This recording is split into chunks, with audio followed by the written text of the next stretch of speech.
Yes, everybody, welcome back to another vlog from my cruise on the Allure of the Seas.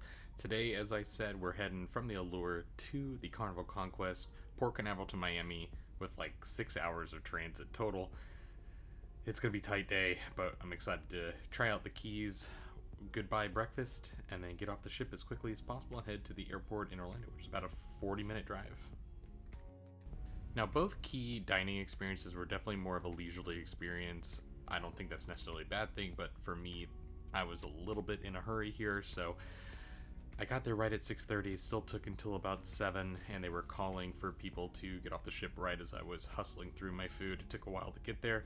Food was great. Nice little steak for breakfast, some potatoes, and a little slice of bacon there.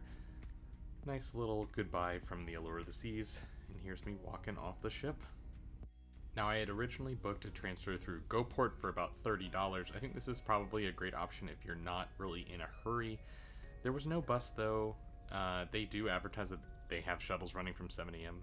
through Debarkation, so I just decided to ditch that and grab a Lyft. I didn't want to chance anything. And then the quick ride to the airport, no traffic here, so very, very easy transfer from the ship. And the Uber price was around $60, so not anything too crazy. And I was excited to try out the American Airlines lounge at MCO. So that was pretty seamless. Actually early enough that I could even have taken the train, right line train from here to Miami, but cutting it a little close if there's any delays with the train. So I'm gonna stick with my flight today. Let's go check out the security line, see how it is. Security lines at MCO are often awful. And I do have Clear and TSA PreCheck, so I was like, oh, this will be great and easy. Well, the Clear line was definitely a lot longer than the TSA PreCheck line, so I just stood in the PreCheck line. Anyone else have a Clear and just not really seeing the value of your membership? Let me know in the comments. Then finally, it was time for the last ride for everyone that's flying out of Orlando, the saddest ride of them all, the airport train over to your terminal. Now, I get access to the lounges when flying American due to my City Advantage executive card. It's a little bit more expensive than it used to be, but it does have a nice benefit, obviously, with the lounge access and also just now helping me get to executive platinum status, which I did re-achieve this year. I was excited to see if I got an upgrade, but doesn't look very likely today. Lounge itself is really nice. They redid this a few years ago. It's kind of on a split level, not a gigantic space by any means. It's kind of crammed in there, but it's nice to have access to this before my flight. I even had time to eat breakfast, so I had plenty of time before my flight between debarkation and this flight. Now, it's a quick flight in the air once we do get in the air from MCO to Miami. Taxi often a little bit longer than the actual physical flight once you arrive, so wasn't having any worries at this point once we actually pushed off from the gate and took off. One benefit I love about Platinum and above on American are these main cabin extra seats that you get at booking. You get free alcoholic drinks on longer flights, no real beverage service on this flight obviously, but nice comfortable seat, a little extra leg room, and gets me to the front of the plane, which is most important today. But quick flight, no interruptions at all, and it was time to grab an Uber to the Port of Miami. American uses Terminal D in Miami, and this terminal is just absolutely gigantic. You probably walk about a mile from your gate to the Uber. And of course, the SkyTrain is actually closed for renovations, so you're stuck walking or taking one of those little airport carts if you have mobility issues. I always try and play a fun game about timing my Ubers to where I'm not really waiting on the curb all that long. This one worked out pretty good. It was about a 3-minute wait. So we were on our way to the Port of Miami, dealing with a little bit of morning traffic here, but nothing really to worry about since I had plenty of time between now and embarkation final call, which was 2 p.m. Now, of course, I was excited for my cruise on the Carnival Conquest. It's always fun to do a 2-night cruise and just check out a ship really quickly, but I was most excited today to check out the world's largest ship, Icon of the Seas. It was in port, not taking off on any cruises that day, so we were going to definitely sail right past it. So I'm excited to show you all the footage I got of the new Queen of the Seas. Now, with 6 ships in port, the traffic in the Port of Miami was really awful. So it took a little bit to get to the terminal. The terminal I was taking off from was Terminal F. This is newly renovated by Carnival, and you definitely tell on the inside, not as like fancy or architecturally significant like the Royal Caribbean terminals or what's under construction for MSC, but once you're inside, it really does look quite nice, and that was a nice little surprise for me. Porters are of course available right at curbside, right when you get dropped off.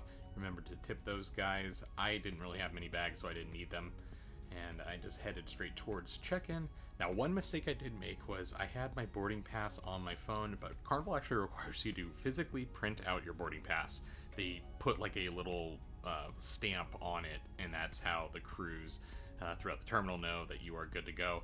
So they do have a guy that's printing out a little paper ticket for you right at the front, in case you do forget that. But if you just want to make your onboard experience a little bit easier in terms of embarkation, just print it out before you get there. Definitely going to remember that for my next Carnival cruise. So I take my little paper ticket that the man printed out on the curb, and then a woman over here is going to check my documents, make sure everything looks good, I'm on the right cruise ship, and then I'm going to head upstairs for security. Wondering what the paper ticket looked like. It literally looked like a receipt from a grocery store. But we were all clear and heading up to security. I will say it was very, very easy to clear security here in Miami compared to other experiences I've had in Long Beach. So they definitely have it down here. Carnival, though, I think they need to work on their tech integrations for their app before you cruise. Royal Caribbean makes it so easy to add your boarding pass to your Apple Wallet or any sort of mobile wallet, and just an easier experience all around.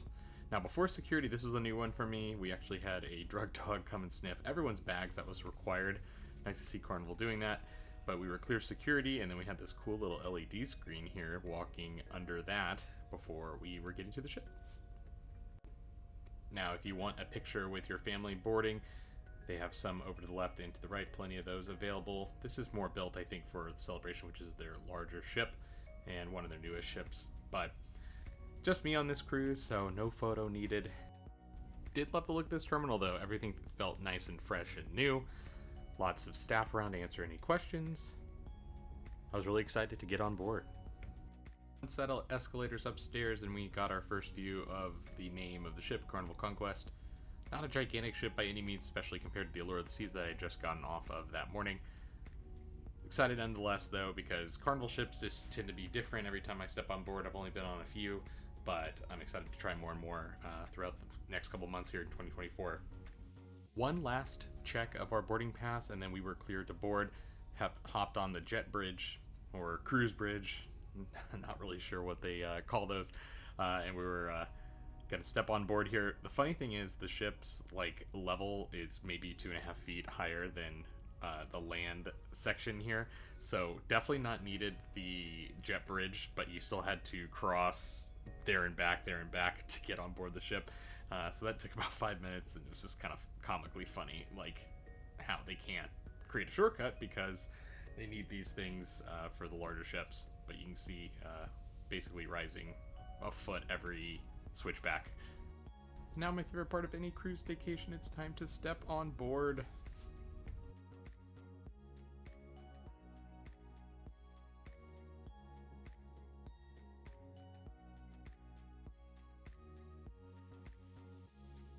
Well, we are back on board. It's been 3 hours since my last cruise, a different city, but we made it. Super excited for this short 2-day Carnival Conquest. Now, in looking at some videos on YouTube of the ship, I was definitely a little concerned about the theming on board. Definitely is an older theme. It's kind of wild compared to the Royal Caribbean ships, which all kind of feel the same. Each one of the older Carnival ships, it seems like they have just a wacky theme that they just went all out for.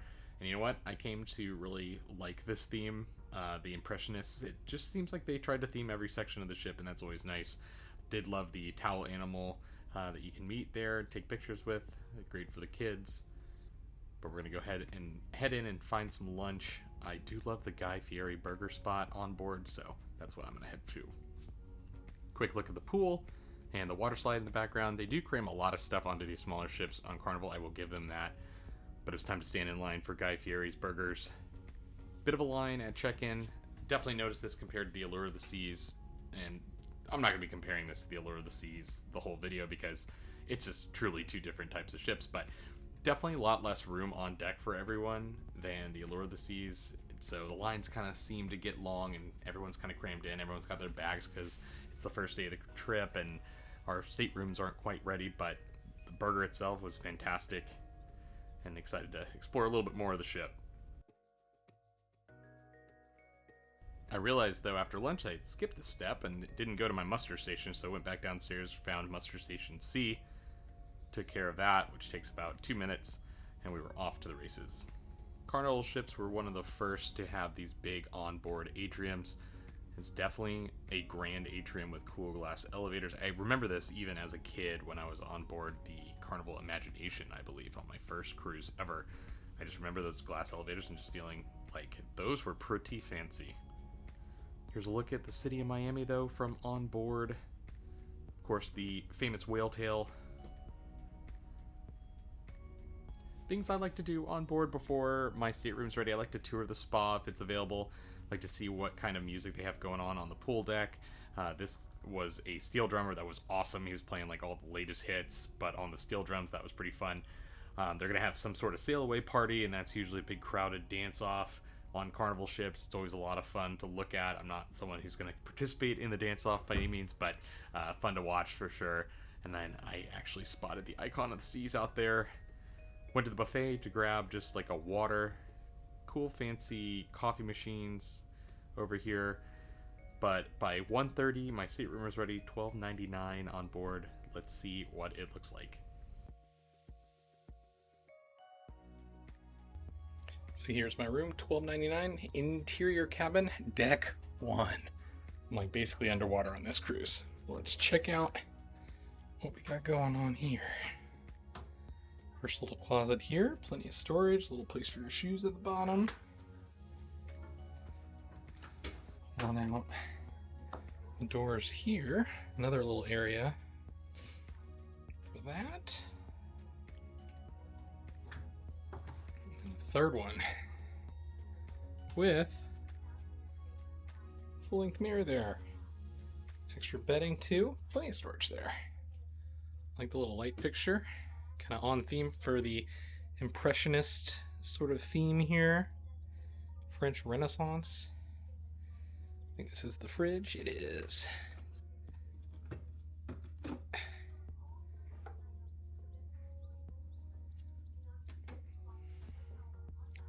Nice size bed for sure. Like the little, looks like soft cushion behind, which is nice. Lamp there, a little storage beneath the lamp, some art, and as we make our way over here, we got our small little TV pointed right at the bed though. It's pretty nice.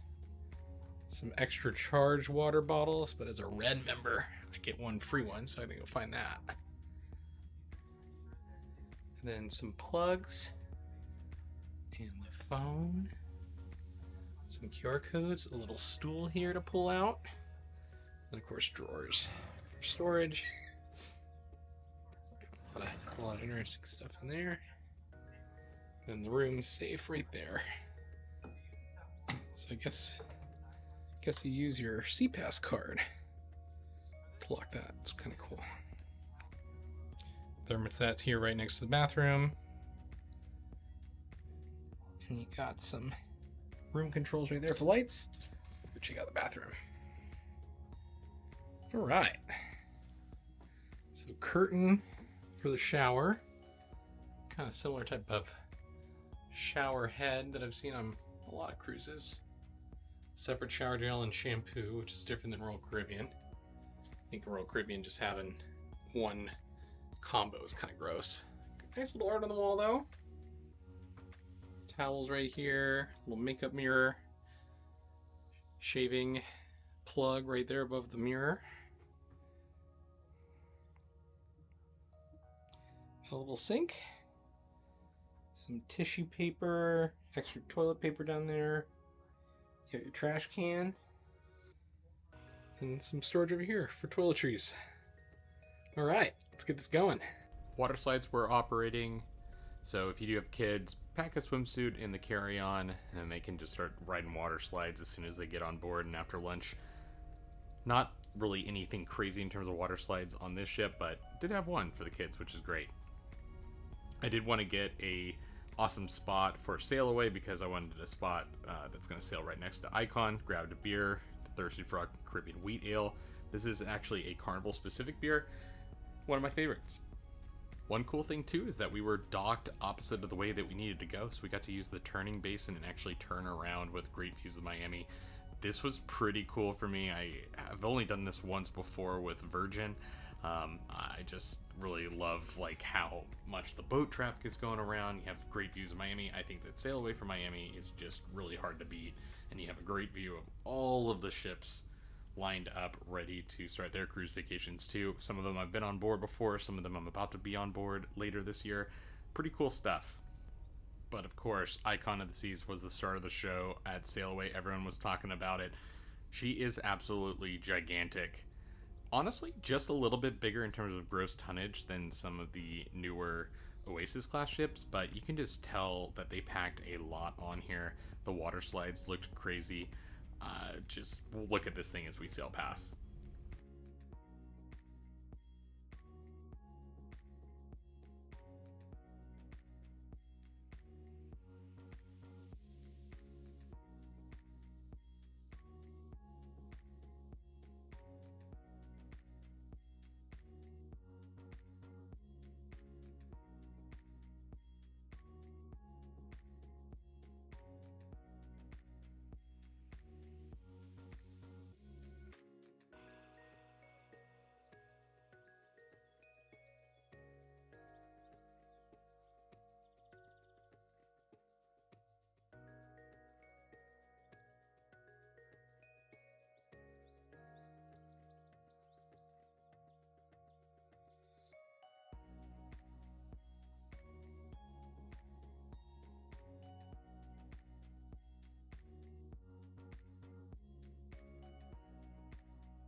Sailing away from Miami on a day like this is just amazing. It looks like you're on another planet with all those skyscrapers disappearing into the sea. Great view from the comedy room on this ship out the wake. So not really a utilized space besides comedy, but a really cool bar with a great view.